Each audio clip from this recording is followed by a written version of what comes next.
It did explode. Well, he like smashed his staff on the end guy and made him blow up. Turned out that like the big old like boss dragon was actually Kobold magical amulet. The only real way to beat him was to have him basically overload the amulet, and then he's just like, no, my magic. Are you here for gaming stuff? No, I'm here for the convention war stories. At least that's what it says. That is at 10. The signs are wrong. You should stay here though. We're gonna have a great time. We're going to talk about Dungeons and Dragons and other role-playing games. Yay. Sure. Depending on what happens, I might talk a little bit more about the other role-playing games. Yeah. We'll see what the crowd, you all want to do. Red fuzzy thing. Do you play games? You should join us. We're going to talk about Dungeons and Dragons. Okay. I was going to say something really dumb, but I mean, I say dumb things when I shouldn't all the time. I The say don't schedule think we is should. bad And wrong. I haven't been kicked off of the stage yet. I think I should have a few times. Furries donate so much to compensate for how awful they are. So, fun story. It literally happened less than half an hour ago. I was sitting out there eating my burger, and like this couple came from the Double Edge or cut or whatever the fuck it's called. And they're like, well, so tell me about furries. And I'm like, oh, do I really have to sit here and try to explain an entire fandom to you people? Like, well, you know, we're swingers, you know, and like we fuck each other while our spouses aren't home. Okay. Like, is it like a fetish thing? I'm like, you know, it's sometimes. It can be. It can be. Yeah. You know, it's not Yeah, always. Yeah, it can be. So it's like, Drago, I was fuzzy nuts. Depends on who you're talking That is to. the one that makes well, you I'm just stupid saying, answers. people are in it for the, you know, the fandom. People are in it for the porn. Some people are in it for the fandom I and the actually porn. forgot what was So- I mean, you can be in it for both. And yeah, I exactly. know I am. Yeah. I mean, what? I'm a wholesome person. Oh, yeah, of course. There is nothing unwholesome about me. All right. Says the dude in a lizard spandex suit. No, I am a lizard. So when you said, when you asked somebody, do you play games, I just, in my head, thought, games? Yeah, I play games. Sex games. Would you like to play the game? Okay, we got a couple of people in here, so whatever, we'll see what happens.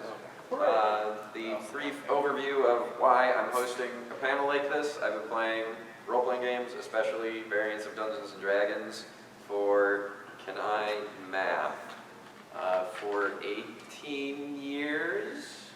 Yeah, that sounds about right. Well, I got 17 on me. I mean, and I started as someone that could not spontaneously speak, couldn't do any improvisation. I didn't understand the core concept of what is a character. I just, you know, my first character ever was a chaotic neutral wizard who would find any and all reasons to fireball the bad guy and my party. Yeah. That was my shallow introduction to Dungeons & Dragons. And luckily for me, that was fun to me at the time. Like the bard's reason of my third party, I always shoot my familiar at the same time as the enemy. I mean, if your familiar is an evil demon, then maybe it's asking for it. No, it's just a weasel. Maybe it's asking for Maybe it's it. an evil weasel. If it's a weasel, that means it's actually an arrow holster. Or Okay. let's say you're a mage in training and sometimes your spells attack your friends. Well, don't get dominated by a vampire when your fighter is all kinds of awesome and your cleric doesn't know what's about to happen. But I started playing, I ended up going to Gen Con, which is basically, it started as the Dungeons & Dragons Con, created by Gary Gygax, who created Dungeons & Dragons. There's a long-running tournament there called NASCRAG. It stands for like National Society of Crazed Gamers. And they ran modules in such a very different way and built characters in such a different way. My mind was blown. I didn't know you could play the game in this way. I didn't know things could have depth and subtlety. And there's more than, you know, haha, I set you on fire. Which, don't get me wrong, when there's a really, like, when there's an NPC that's really bothering you and you finally get that chance to set them on fire, you can say, haha, I set you on fire. If that's your temperament, or, you know, capo. But things like that at NASCRAG, going and doing crazy voices and flailing around and getting out of your seat, they all encourage it. And no matter how stupid it looks, it's because it gets you more involved And if one person's having fun at the table, chances are the people sitting next to them are having fun, and it's infectious. So Nazcrack took me from, trying to twink out my characters and power game to the max because I'm a bit of a math nerd, I'm a numbers guy. Trying to figure, it's like, okay, I have 9 levels to do this. Can I put a character together that just kicks everyone's ass? Ah!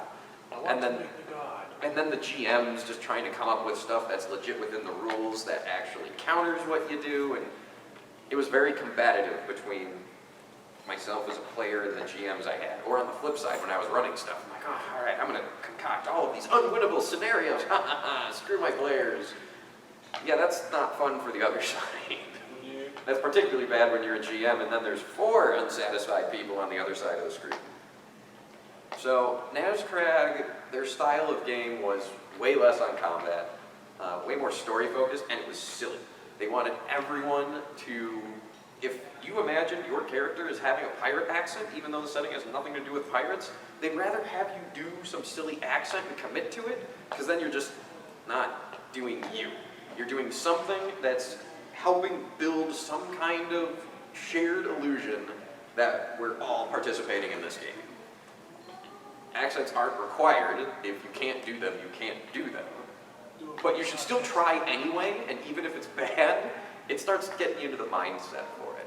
So they started doing things like that, getting up from the table and acting stuff out just to be silly. It's more fun. I have seen video of me after I have played at a game like this. I'm like, oh man, that's embarrassing. But I know how much fun I had doing it, so I don't care. So, as far as my idea for a D&D workshop in this particular context and panel, I like to talk and go back and forth with the audience, and largely can be Q&A. We can do hypotheticals and things, either based around your experiences, my experiences, or we make stuff up as we go along. Improvisation, great D&D both player and dungeon master skill to have, and you can practice it. How to essentially make yourself a better, more immersive role player. How can you have more fun yourself and help share that at the table? So normally I just at this point throw it out to, does anyone have a particular burning question? Like you came here to a panel called D&D Workshop. Do you have something in mind that you want to work on or get other input from? Wednesday, my D&D campaign included. Yes, that Conflict happens. between players came to a head. Specifically, I had 2 different styles of players. I had 5 players in my game. 2 of them you could call power gamers. They were very insistent on making the best characters they could, getting every advantage out of me they could. And the other 3 players were just story driven. They just wanted to have fun. I like those 3. Yeah. I do too. That's not to say, so let me do a preface. If you and your group are playing a certain way and all of you are having fun, I don't care if it's nothing but story and no dice are never rolled, all the way to the other side where it's just tactics, hack and slash, and there's not a shred of character development to any of it. If what you're doing is fun for everyone, keep doing that. There's a reason these games are as open-ended as they are. Do what's fun. My question comes into play, have you had an experience as a DM where not everyone's having fun because they had conflicting play styles? Yes. And were you able to resolve that? I'd say sort of. Sort of in the sense that it was a group that was going to be meeting regularly. We were all friends before we started playing D&D. But one person in particular was a lot like me in that very power gamey, always looking for the edge, and viewed it as players versus GM. So like his core idea of what the relationship between players and GM was vastly different than mine. At one point, I took him aside and I said, if you power game, I'll let it happen here and there, and I will bluntly cock block some other stuff in the name of letting other people have fun. Like, I have nothing against characters being effective. I like effective characters, but if you need to be more effective than everyone else, then I don't want to deal with it. And so he scaled it back and he played along, I think primarily because his wife was in the game and she was having fun, but I don't think I changed his ways. he still played, he didn't drop out, but it was very much against his style.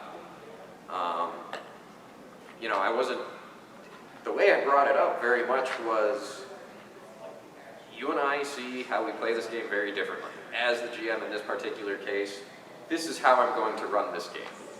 What you're continuing to do does not fit in that. I would like to work with you to make it tenable. And we did tweaks to his character. We knocked out a couple of abilities that were just stupid, that were just so much better than... I essentially said yes to a custom thing that I shouldn't have, not realizing the impact it would have. Any other GMs had that experience? If you're playing any role-playing game and a player brings in material you are not familiar with to build a character, be very careful in saying yes. And they're going to be so persuasive. They're going to tell you it's not broken. They're going to tell you it fits this flavor and that they just can't do what they want with these, what already is there for you. And sometimes you read through it and you go, yeah, that's cool. But at this point, I will never blanket say yes to something, even if I ever, at this day and age, when I run a game, if there's either player-created custom material, just even third-party. Someone else sold a book, or it's the latest, you know, Wizard of the Coast, their latest add-on module. Not required for core rules, but here, buy it.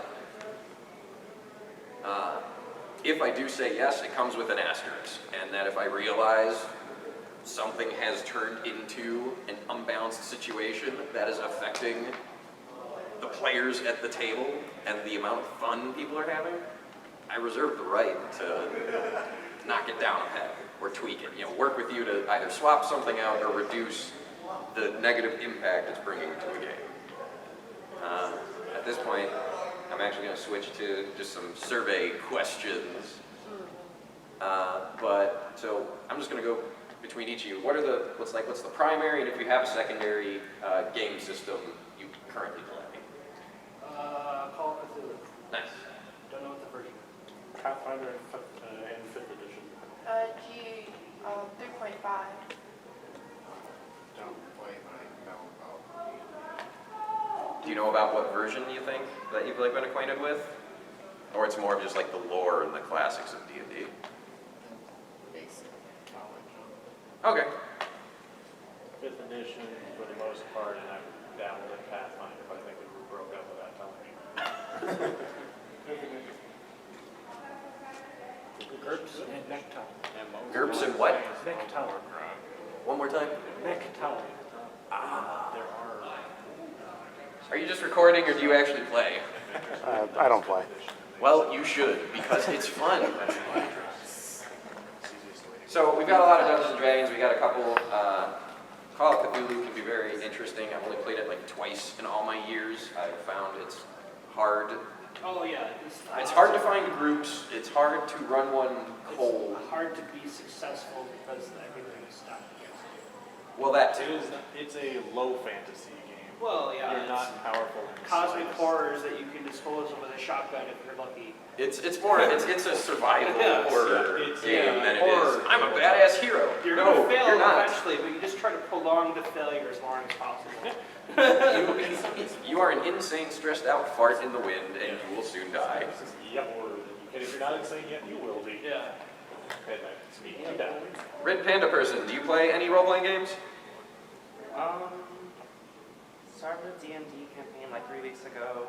Cool. Picked up Warhammer Quest, 5th edition or Pathfinder? 5th edition. Cool. Picked up Warhammer Quest, which is like a new version of Hero Quest. Yeah, cool stuff.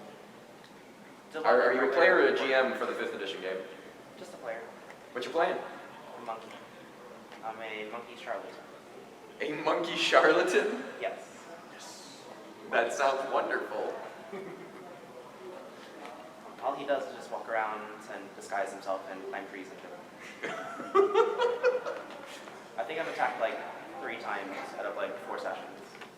Does the game have a mission yet, or is it just your personal mission of disguise and climb things? I joined mid-campaign, and they were on a boat, and they wanted to throw me in there, so I basically said that because I have a disguise kit, and I'm sneaky, I'll pretend to be a barrel. So you're a stowaway just midway through the camp. That's a good introduction, actually. He's like, oh, yeah, this is not the shore. It's a hard part. It's a hard bit of balance. Who here has had awkwardness with people joining midway?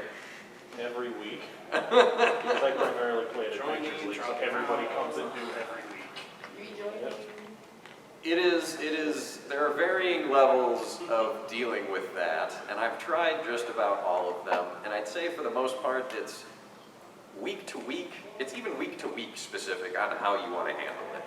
If a regular is missing from a few sessions and then comes back because, life happens, usually it's easy enough to say they have some character point or something that they went and did while the party went and did everything else and then they met up. For long-running characters and groups, it's not uncommon in my experience to say, hey, here's my character sheet. If you absolutely need him for a combat, you can auto him.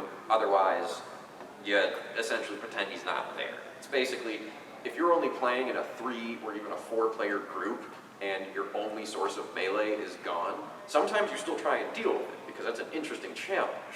But if, life happens and you're set up for the next big battle and he's like, I'm not going to be able to play for a month and a half, you guys can just auto my character, then you just kind of look the other way and you go and do it. And that person ideally is a fun and good enough role player that when they come back, you can backfill what happened for them and they'll play it up. Other times, I have completely done the opposite end of the spectrum of the people come and go and it's really not acknowledged. That usually tends to be more dungeon crawly things. So, why does it make sense? You're 5 levels down in the dungeon, you haven't seen daylight in 2 weeks, and another PC shows up. Magic track. He was just there. If you can, I always try and build in some vaguely plausible reason that a new character is there or that an existing character is out and potentially will return. It's easy to permanently write out characters because you can kill them, you can lock them up, you can do whatever the hell you want with them. The problem is the ones that go away that have to eventually come back, especially when you have that weird issue of, the party died. Well, 3/4 of the party died. There's this one guy who didn't show up this week. Now what do I do?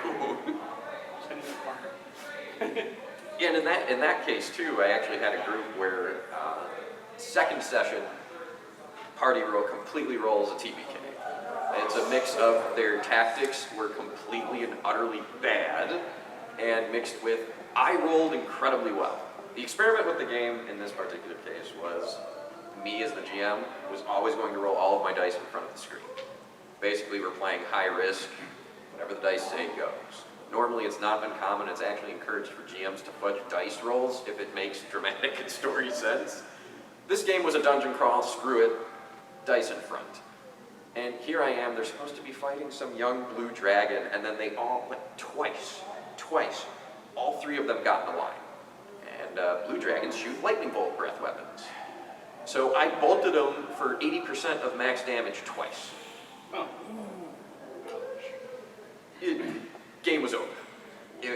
And so we're sitting there and they're like, well, isn't this a long module? Wasn't this game going to run for like a year and some months?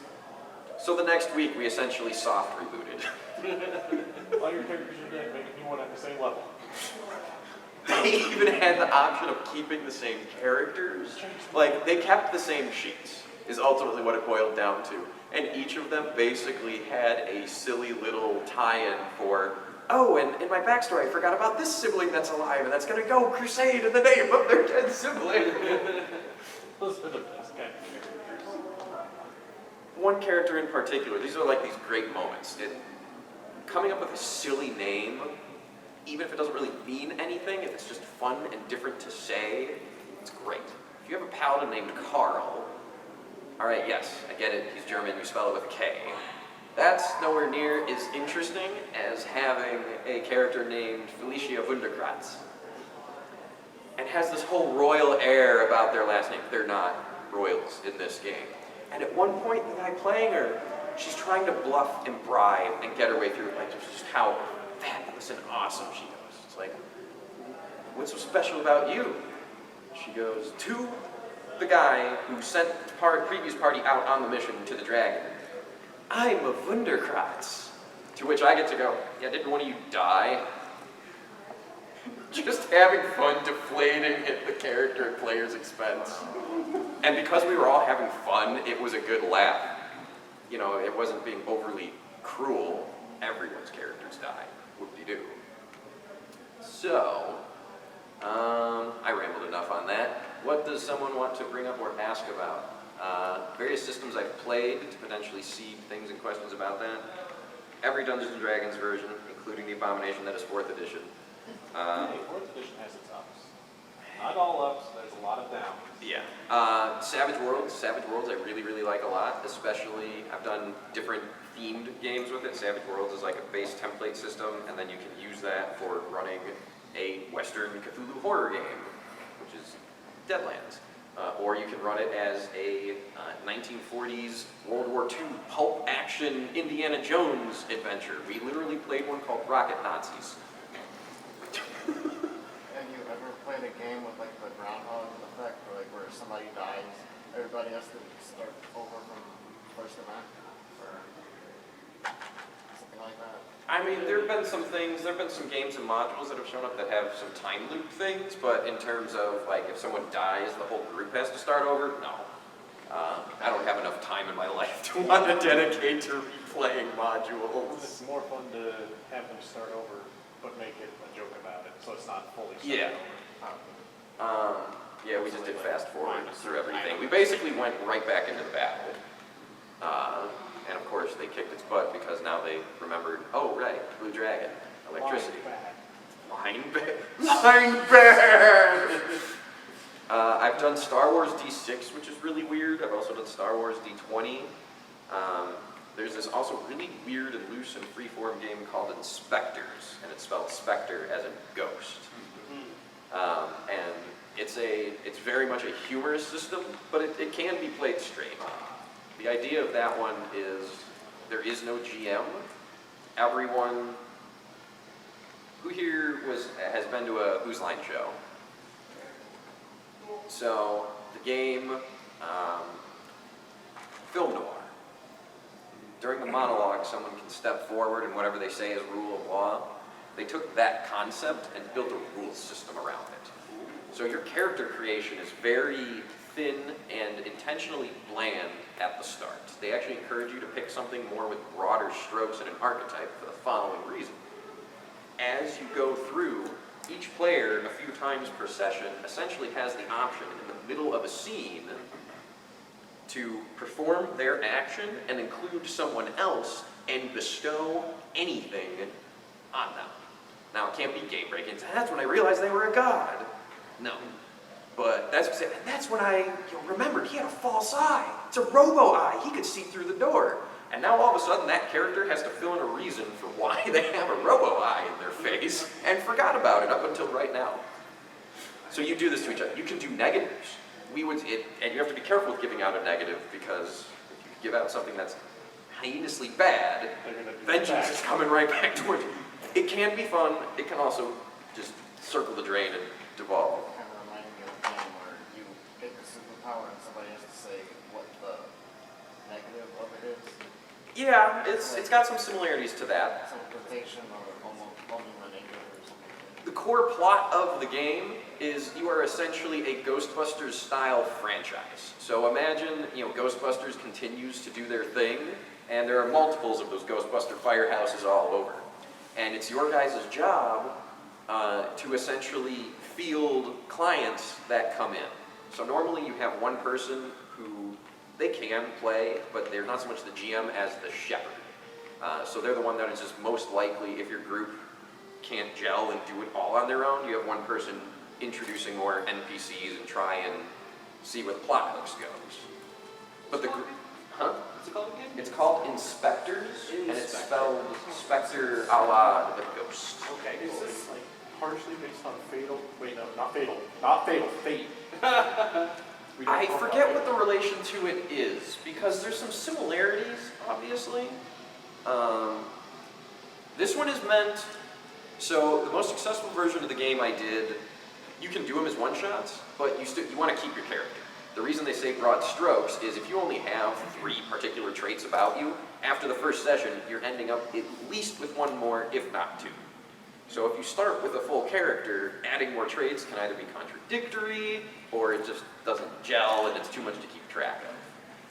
So, and it does in general get to a certain point where when your characters have too much stuff, you just have to stop that franchise and you load up a new batch of characters. It's meant to be more freeform. It can be quick. Like, you can have a fun session in an hour with this if everyone's really going. Because you're storytelling. You're trading lines back and forth. Instead of going, okay, I roll to hit the vampire. And then it's like, all right, I roll for my defense. All right, I roll for damage. Instead of all of that, you have a scene in front of you. And a scene could be a combat. It could be something as simple as you're in a big sewer, there's a pipe leading straight down, water's rushing, it's hard to stand, you have to cross the pipe. Instead of rolling to jump or whatever, I can talk about how I figured out that I've made this ectoplasmic powered hoverboard that I've been geeking around with. So I'm going to pull that out and ride it over. And based on how their die rolling system goes, you roll the dice. The dice will tell you not necessarily whether you succeed or fail, but how positive or overall negative it is for you. So you're rolling 6-sided dice, you're trying to get for the most point total for it to determine on their chart, how successful you are. If I rolled on 6-sided dice 6 ones, that doesn't mean I failed to cross the tube. That could mean the hoverboard worked and shot me across the tube and exploded, and it hurt my party members, and it alerted the big bad, which is now coming down through the sewer. I still got across. I still succeeded the initial goal of what I wanted, but there was baggage that came with it. Conversely, if I rolled all 6s, then maybe something extra good happens that was completely unintended, or it's just mega badass, woo, and then you just roll with it. It's a very good game to practice improvisation. It's silly, there isn't that much, so like if you're trying to practice serious, like Call of Cthulhu or Vampire the Masquerade style roleplay, this game isn't that good for that. You're encouraged to be silly in this one. I highly recommend it. I always bust it out every so often just to... Oh, I'm going to be far too drunk for that.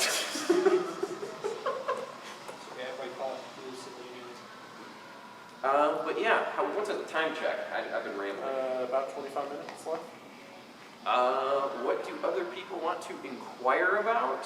What's something they're looking to try? I've got sort of a stupid question that's probably going to make it long for another 25 minutes. What do you have any tips about a player who's ever been dabbling, aspiring to be a GM?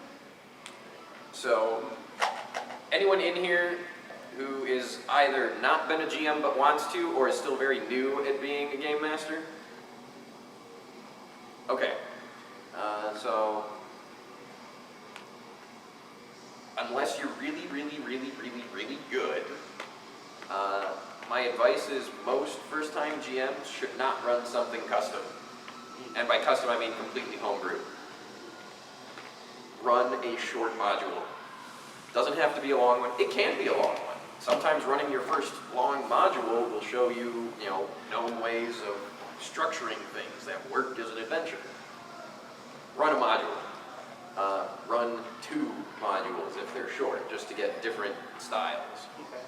If you are doing it as prep to run a specific game or idea you have in mind, the module you run should be of a similar level to where your game is not necessarily going to start, but spend a lot of its time. One of the things that I struggled with a lot was the books give you rough guidance for, in Dungeons & Dragons at least, for how powerful enemies are, but that's in an abstract way of 4 players spending 25% of their resources against this thing, and it should be this hard of a fight. Well, that's hard to take into account tactics and player mishaps. Me personally, as the GM, And 1s and 20s, conversely, something that you think is hard, and just 2 crits, it's gone. And you're like, I spent 2 weeks planning this encounter. It's over in 30 seconds. Fuck. Game night's ending early, I guess. Some advice I've read, disclaimer, I I started out running my own homebrew entire worlds, and might have been a bit of a mistake. I still have trouble balancing encounters to this day. Then again, my party admits they're overly incompetent and die to everything. It's But, what I was rambling about was some advice I heard that I agree with is for your first game, just tell the players this is essentially just going to be a one-off. Any mistakes you make aren't going to be long-term. It gives you and the players a lot of freedom to make mistakes, and that's useful in your game. Oh yeah, well, and if you're running a prep game like that, that essentially is by design disposable, yeah, people aren't necessarily going to make, core important characters and things like that. But it does allow them to be goofy, and it does allow them to experiment and play, which is the whole point. Both, practice to get it down so you can do something more involved. It is entertainment, shared storytelling, and it lets players try things. Like if you sit and start a game going, we're just going to run through this. We're going to get to the end no matter what. So if you die, it's a mulligan system. You put a tick mark on your character sheet, and you just have to sit out until the party comes and gets you at town because you respawned or something. Or that's where your next twin shows up. And what that freedom lets you do is there's no more pressure of trying to advance. In a serious game, you want threat of death. I think it's important. Or at least threat of non-success. I understand if you've had a character for a long time and you don't particularly care to ever part with it, it's fair to know you at least won't die, but you should at least know that you might not get what you want or need out of a mission or for your character's story. The whole risk-reward thing matters a bit. For new GMs, run a pre-built module, get to know how it goes. You also get to watch how players interact, which can tell you about the types of players you potentially have at your table if they don't tell you up front or you don't know already. So you can figure out, it's like, okay, there's the tactics person. They do tactics all the time. When I run this next game, I don't want them to do tactics. I want them to try something else. To break people out of their molds and things. If they want to. Some people really don't want to. That's okay. One of my tips for any aspiring GM or anybody in general is if you think about GMing, keep in mind in your first few times you run it, your players will break you. They will blow your mind and they will ruin everything you plan. So on that topic, there is nothing wrong. At least I don't think so.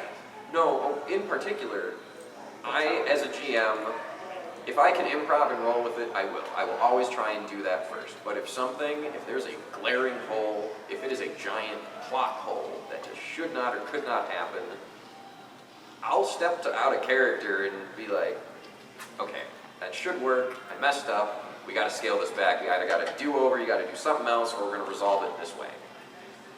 I don't like doing it, but it's better doing that in a mature, communicative way of saying, it's essentially you as the GM saying, I want to have fun too, and while what you did is amusing and cool, it breaks this thing that I put a lot of effort into, I would like to not break the module.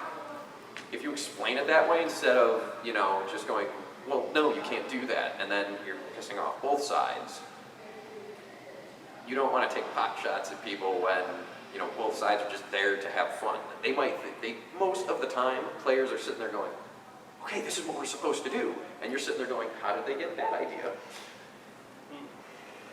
You got to work with it. Same thing with going off course.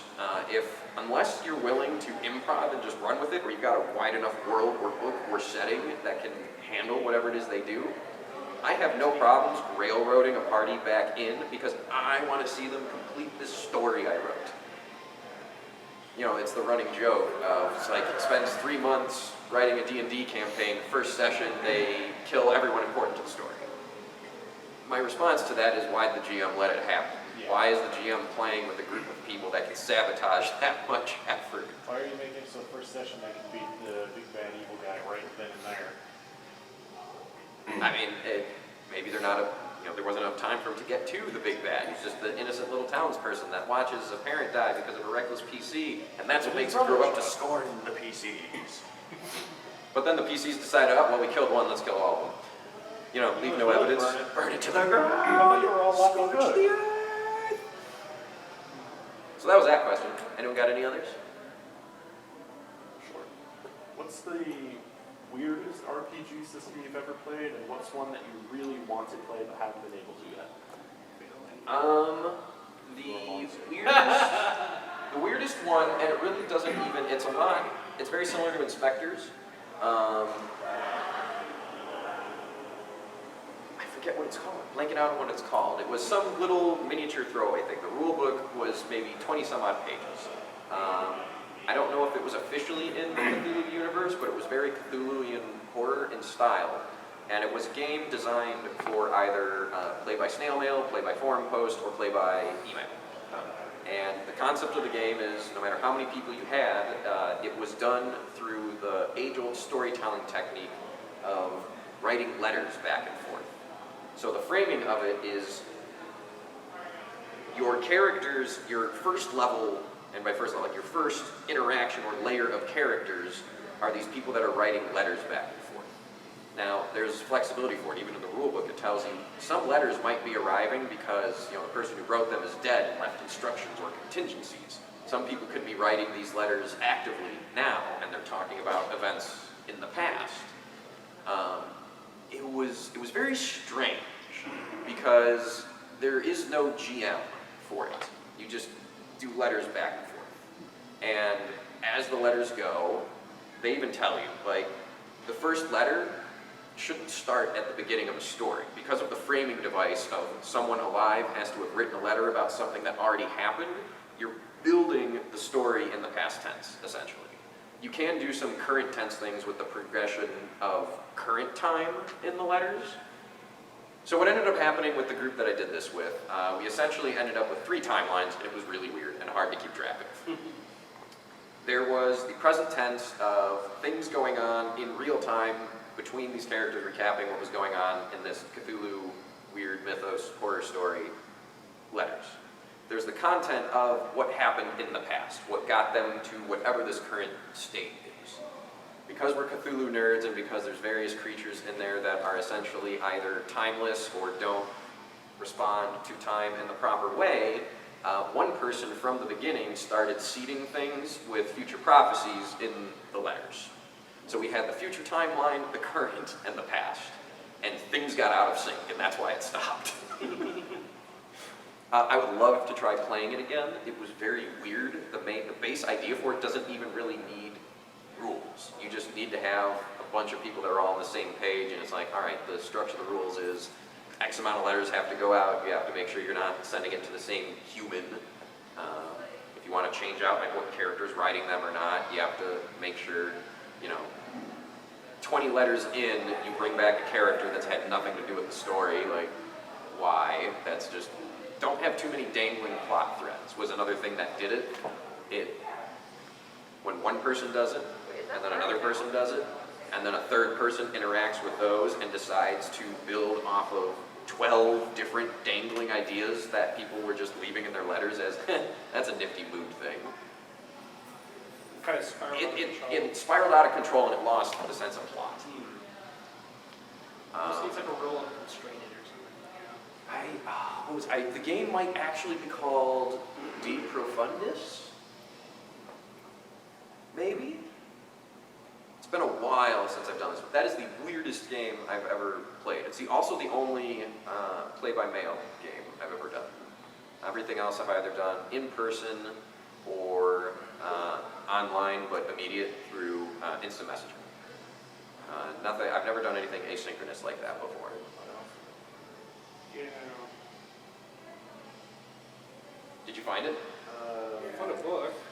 It's the title's a book by Oscar Wilde, so I'm trying to. I could be wrong. No, it is. No, you're right. It is. It's Run this RPG. It's weird. Polish designer Michael Or. Players create the game's narrative by writing each other letters in the style for author H.P. Lovecraft. The game has no game mechanics, rather it emphasizes character and atmosphere. It demonstrates what you want to play in your life. There's an option for solo play. It's essentially That's just what Wikipedia says. writing stuff. It's weird. If I were to ever run a game like that again, I would try and construct a way to do it where there clearly is maybe not so much a GM, but similar to, the shepherd, to keep things on track. The other thing I would want to introduce as well is editing each other's stuff. So like, if you have 4 people playing, you're gonna send the letter to a target, and one of those other players should read and edit to make sure you're not spiraling too far out of control. Now, obviously, this has the consequences of they're getting insight to what you're doing, but it could work. If everyone's on the same page of trying to create a cool story and, you know, try and screw with people's heads.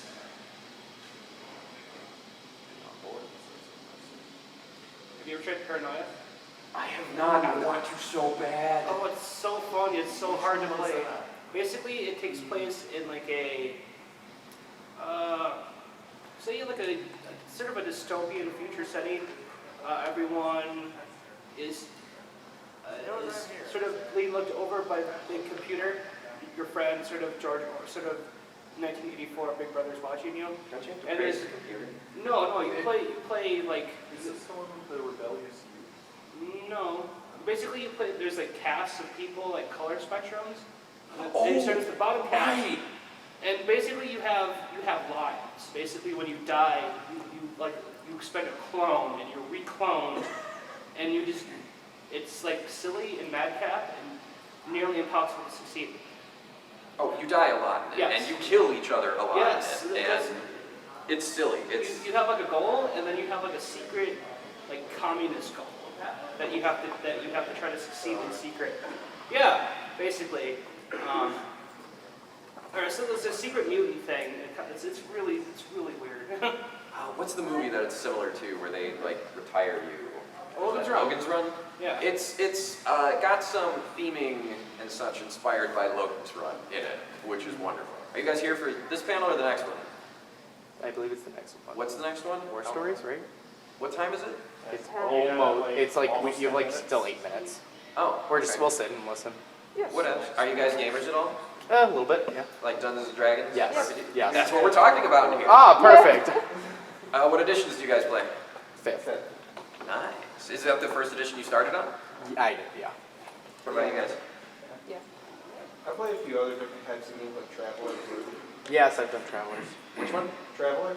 I don't know that one. Oh. What's It's the? Classic science fiction role play. Yeah, it's basically like space D&D. It's like a It has- totally D6 system too. It's all D6s, but it's basically like futuristic. I wonder if it's similar to the Star Wars D6 system. We played Star Wars. We played the most modern stuff. Yeah, the newest Star Wars. So. Was that D20? I think that was D20. It Or did they do has another its own dice? dice. Huh? It actually has its own dice set. Yeah. Oh. It's like basically D8s and D12s, but with like different symbols on them. You haven't played Star Wars Edge of Rebellion right now? Is that what we have? Yes. Yeah, I believe that's what we're Berlemian Hall? Yeah. Did you guys do that one? Yeah, that's what we're doing. Okay. I'm actually playing I am actually role-playing as an astromech droid. Okay. A black Empire astromech droid, and I'm a splicer. Basically a hacker spy. I'm playing a Wookiee barbarian. No, Oh. Wookiee bounty hunter. Yes. Which Wookiees and the bowcaster. Oh, Yep. yeah. My Oops, best don't thing go is down my the barrel of punch. an E-web. IGA You will be Assassin's singed Droid. first. Yeah. Assassin droid. Awesome. So yeah, there's a lot of different systems. I highly encourage, unless like you just started role playing, then obviously you don't need to jump systems around that much. But it's really cool to just see how a game can unfold in a different rules context, and anything from being similar amount of rules just applied differently, same rules applied just to a different setting. That's what I like about Savage Worlds, is how you really can get the proper feel going and have the exact same rule set going on. I enjoy how flexible it is to theme it to whatever you want it to be. It does have the exploding dice mechanic. Who here does not know what exploding dice means? Exploding dice means for whatever die you roll, if you get the max value on that die, you essentially add it to your running total and re-roll it. So if I have a D4 and I roll a 4, all right, I'm at 4 and I roll again. If I get a 4, all right, I'm at 8, then I rolled again, then I get a 3, I got an 11 off of that one D4 roll. And you get that for D6s and D8s, D10s, and D12s. So obviously the bigger your die is essentially equated to how skillful you are. Because the target number, the base target number for success is always 4 in this system. So on a D4, unskilled roll is D4 minus 2, which means you have to roll a 4, and then you have to get a 4 or 2. So you have to essentially get a 4 and then get a 2 or more to hit the target number. On a D6, okay, well you can roll 4, 5, or 6 by itself. So at some point it goes up to a D12 for the stat type. So your chance of getting a 4 or higher are great, but your chance of exploding, not as much. But if you do get it, if you just rolled a 12, well, so that's what's fun about it. In particular, in Savage Worlds, they use this exploding dice. I used it for both the Rocket Nazis thing and then for the Deadlands, Western Cthulhu. And it comes with the issue/benefit of any mook with any weapon can get a lucky shot. You could be the equivalent of a 20th level person, and if some mook that you happen to not notice has the drop on you and pulls the trigger, that's not good for you. Doesn't matter how experienced you are. They got the drop on you, and they kept the appropriate, 5 feet distance so you can't turn around and grab the gun. And you hope they don't miss, or you hope they do miss. Death wish maybe? I don't know. But I saw it happen. I was running this Deadlands game, and we were like 2 months in, and one of the PCs gambles and loses, takes a shot through the heart, and croaks. Completely and utterly dies. It was sudden. It was a side quest. It wasn't even the main quest. He snuck out at night, went and rattled some cages. On his way back, he did not sneak successfully, and bam! None of the other party was there. They wake up to him bleeding out in the street. So like that is fun to me, in that it was a mook. A mook in Savage Worlds means if you would deal any damage at all, you just kill them. Don't track hit points, just one hit, they're gone. Yeah. But you're talking about a Western. Doesn't matter how skilled you are. If a gun sends a bullet into your head, You die. yeah.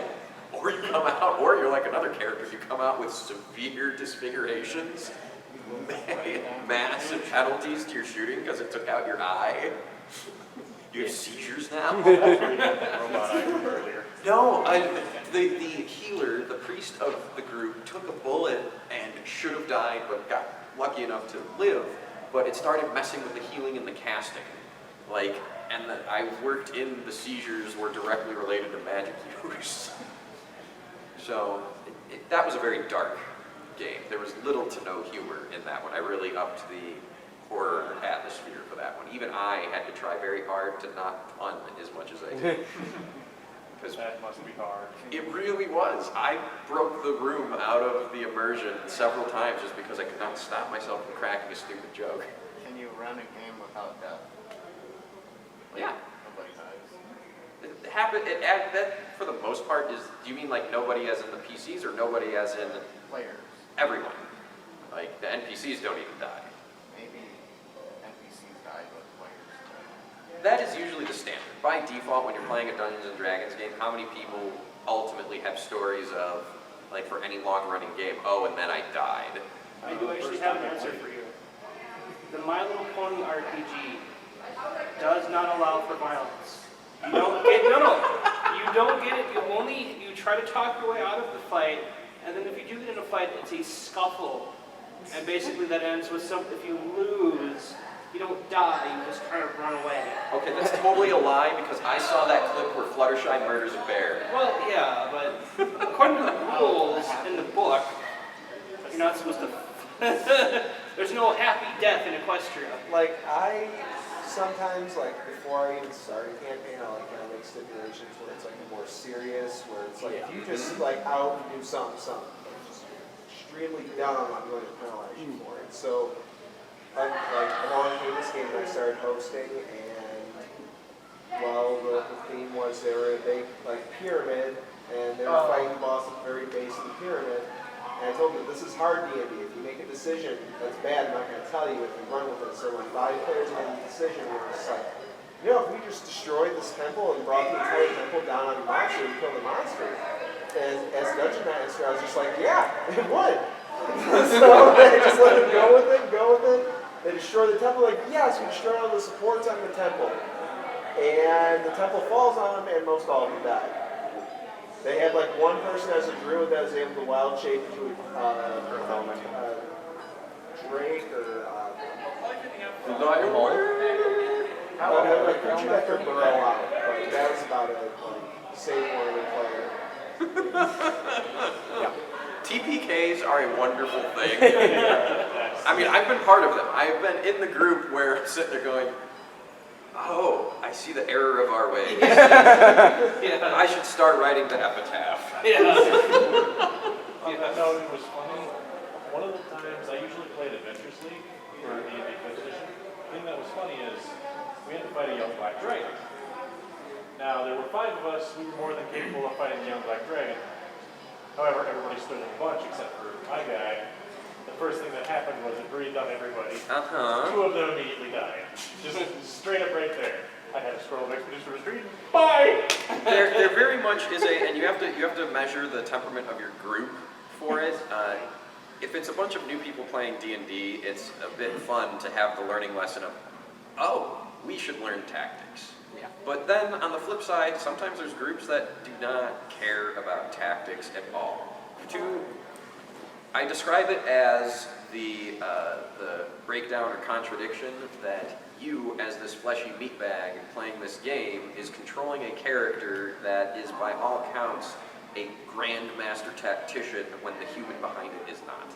How do you rationalize that? How do you keep it interesting without the GM just autoing it and going, it's like, oh, well, you'd be there, because I'm going to do this stuff and you're not going to get hurt. How do you play that out? You have someone playing someone who's a wizard with a 20 intelligence and a 20 wisdom, who here on Earth could accurately portray that. It's all about being consistent within your story and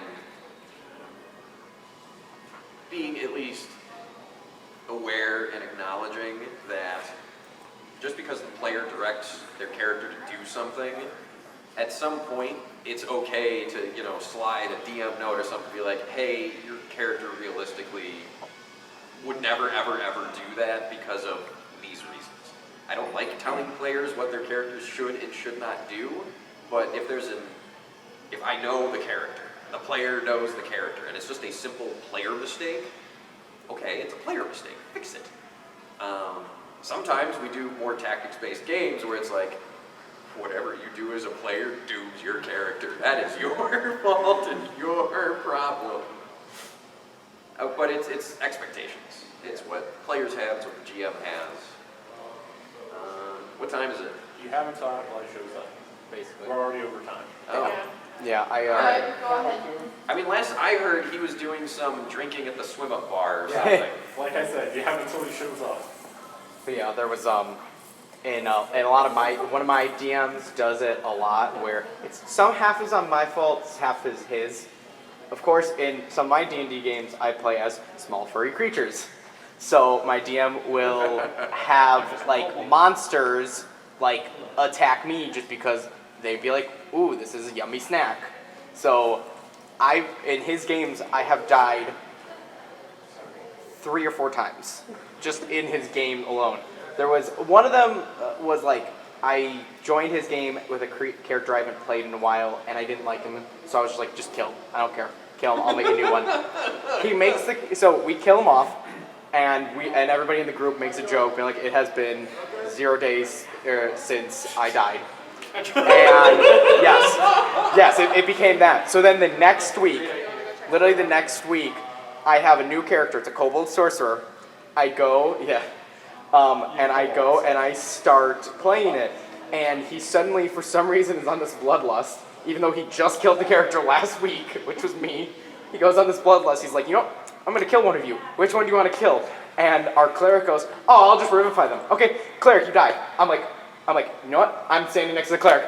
I jump in front of them. I sacrifice myself. I die the next week. 0 days since I have been dead. And it just, yep, and it just keeps kind of going on like that. It stopped recently, but just like, it's the on-running joke that I am now the sacrifice of the game. I will die for no cause. So speaking of interesting and fun things for that, I was in a game where I was playing, this was an old 3.0 game, this was before 3.5. I was playing an arcane archer. I was an elven arcane archer, and I was completely unoptimized, but whatever, I could put spells on my arrows and pluck them at things. There were like 8 people in this player group. It was weird. Yeah. So I could get away with sucking, essentially. What I couldn't get away with was the fact that I had an unnaturally bad luck streak. Like, I'm playing with these guys for months, and the amount of times I roll 1 is drastically disproportionate to the amount of rolls I've made. It got so bad to the point where in one long session, we were building up to this big thing, this big old battle. You know, we were with some Vikings and things, and we were recruiting to get into this battle. In the heat of it, throughout this day, leading up to all these encounters, attack roll comes up with 1 for the 7th time. And for the 8th time. On the 9th time, the GM looks up and goes, if you do that again, your bow is cursed. Lo and behold, in combat, I go and I pluck one of my teammates because I rolled a 1. And I now have a -1 cursed bow that I can't get rid of. Because the mage is loaded out, not for dispelling a curse, but for fighting freaking battles. And the cleric, the same thing, didn't have any way to deal with it at that time. I had a -1 cursed short bow. I loaded up a spell of fatigue into an arrow, and I went to unleash another one, and another one shows up again. I hit the battle-raging barbarian. Instead of killing my character, the barbarian made a sunder and destroyed my bow. The party then banded together and enforced that my character was not allowed to own or operate a bow from there on out.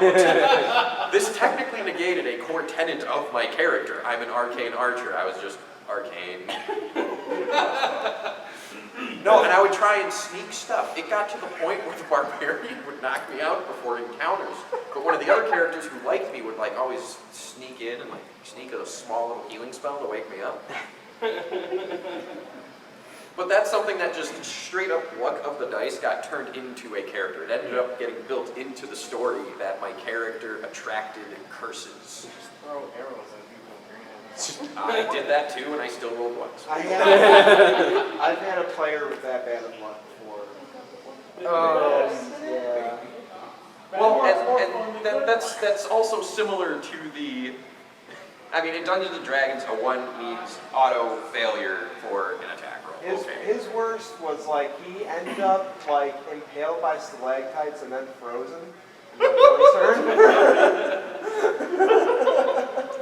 So he wasn't like dead. He was like kept still in time because he was frozen, but he was freshly impaled by stalactites. Oh yeah. Oh, yeah. Because of golem rage and Did you know Will Wheaton does the same thing? He's cursed for D&D. yeah. So we made him a new character that essentially has the Hobbit Lucky ability where he has to reroll a 1. He gets like reroll on 1s. So that helps, or you're me, and you have advantage, and both are 1s. Or you have devils luck. Bad things happen to you somehow. But if you want like a fun role-playing thing, who here has heard of and possibly played? I'm blanking out on the name of it. The big box Call of Cthulhu game that has so many pieces. Arkham Horror. There's this one called Arkham Horror. In general, if you play it with a group of people, you will lose because Elder Gods win. That's what they do. They drive players mad and the monsters and beasties kill you. You can turn that into a role-playing game based on how the cards work. Every time you go and have an event, there's a deck associated with it. And you're supposed to, take the card, you read it for yourself, you make a choice, and then you attempt the roll. If you're gonna be daring to try and bribe the witch. All right, you make a roll. If you succeed, you get some cool magic spell. And if you fail, you're cursed and hexed and you're gonna die anyway. What we started doing was, instead of you taking the card for yourself, we had these characters with these beats and notes on just how they'd react, and we would read the cards to each other. And if it came to a choice, we'd stop reading. So we'd have to make the choices blind. Because we played with enough expansions, we didn't have things memorized. So we turned to this classic dungeon crawl board game into a role-playing game. It took us twice as long to do it, and it was way more fun. Because, let's be honest, when you're sitting there holding the card and you go, okay, I'm gonna go in the cave. and you're just sitting there going, this beast that has an impossible geometry is going to eat them. And then digest their soul and poop out the hollow shell of a person. Well, and it's still a cooperative game too. It's everyone versus the game. So, you're not out to dick each other over, other than to sit there and go, you're more insane than I am. Are you familiar with Tales of the Arabian Nights? Or Yes. Or like I played that too. 1001 Tale, that one's fun.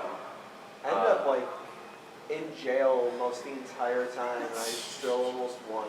So 1001 Arabian Nights is a great game. Another one, it's not as much on the role play, but it still is fun, is Betrayal at House on the Hill. Yes. Both of those though, be careful. If you play them too much, you will burn out because you get used to the scenarios. But Betrayal at Baldur's Gate? Yes.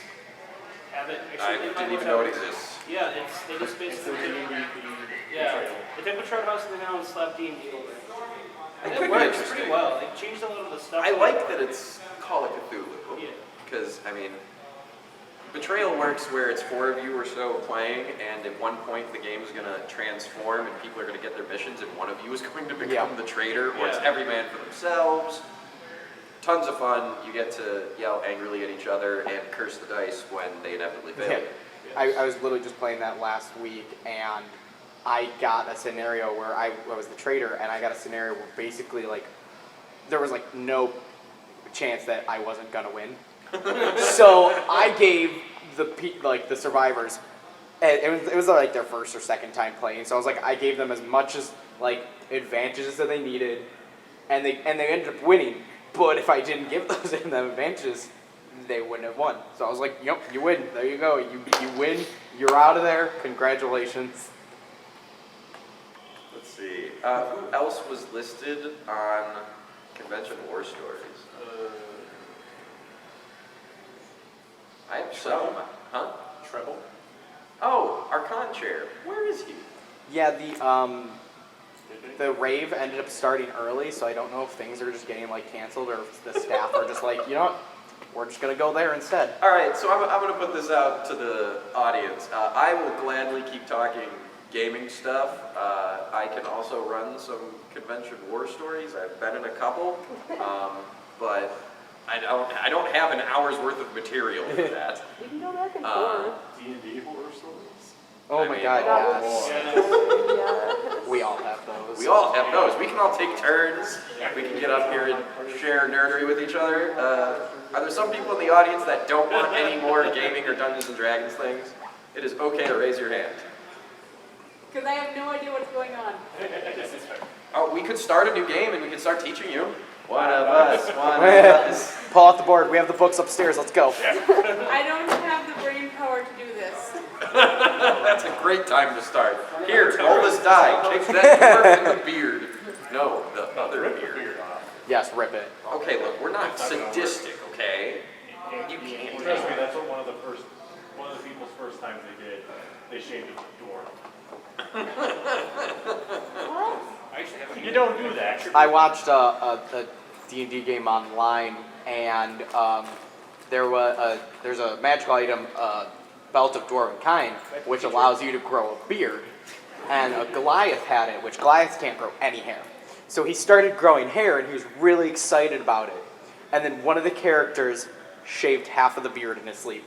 It was a rogue, so they rolled like hella stealth, just sleight of hand, everything. He wakes up, half a beard. Pissed. And he was the barbarian. Your page up